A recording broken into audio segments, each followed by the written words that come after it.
Bismillahirrahmanirrahim. Assalamualaikum warahmatullahi wabarakatuh. Kali ini ada informasi kriteria ini wajib diangkat secara langsung tanpa tes berdasarkan RUU ASN yang baru. Yang dilansir dari berita seluraya.com, terdapat hal penting untuk non-ASN atau tenaga honorer mengenai RUU ASN yang baru dirilis oleh pemerintah.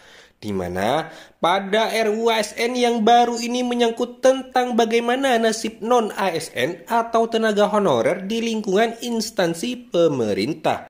Diketahui non-ASN atau tenaga honorer berdasarkan Undang-Undang Nomor 5 Tahun 2014 sudah tidak lagi termasuk jenis kepegawaian pemerintah, yang mana hanya terdapat dua jenis kepegawaian saja, yakni PNS dan P3K di lingkungan instansi pemerintah.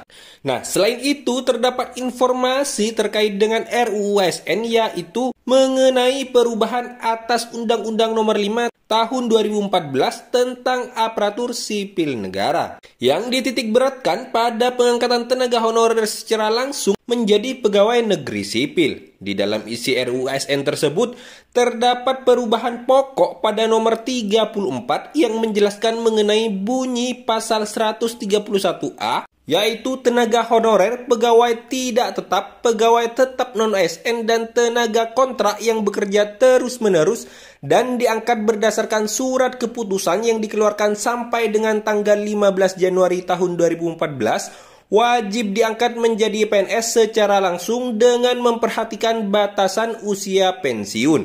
Nah, kemudian pada ayat yang kedua di pasal 131A dijelaskan bahwa untuk pengangkatan PNS didasarkan pada seleksi administrasi berupa verifikasi dan validasi data surat keputusan pengangkatan. Jadi pada pengangkatan PNS ini dilakukan dengan memprioritaskan non-ASN yang memiliki masa kerja paling lama dan bekerja pada bidang fungsional, administratif, pelayanan publik, antara lain di bidang pendidikan, penelitian, kesehatan, dan pertanian.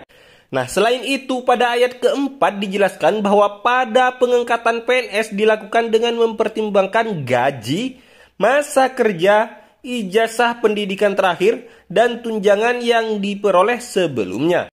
Untuk tenaga honorer, pegawai yang tidak tetap, pegawai tetap non-ASN, dan tenaga kontrak diangkat menjadi PNS oleh pemerintah pusat.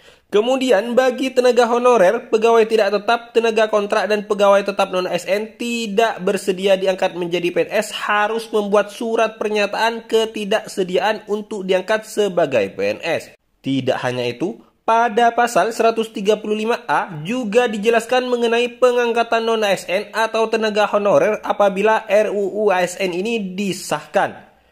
Jadi pengangkatan tenaga honorer, pegawai tidak tetap non-ASN, dan tenaga kontrak menjadi PNS sebagaimana dimaksud dalam pasal 131A ayat 1 dimulai 6 bulan dan paling lama 3 bulan setelah undang-undang ini diundangkan. Jadi dalam hal ini apabila RUU ASN ini disahkan di ayat 2 pasal yang sama dijelaskan bahwa pemerintah tidak lagi diperbolehkan melakukan pengadaan tenaga honorer, pegawai tidak tetap, tenaga kontrak, dan juga pegawai tetap non-ASN. Nah, itulah informasi kali ini. Semoga Bapak Ibu yang belum diangkat menjadi ASN P3K tahun ini bisa segera diangkat menjadi ASN P3K. Semangat terus. Wassalamualaikum warahmatullahi wabarakatuh.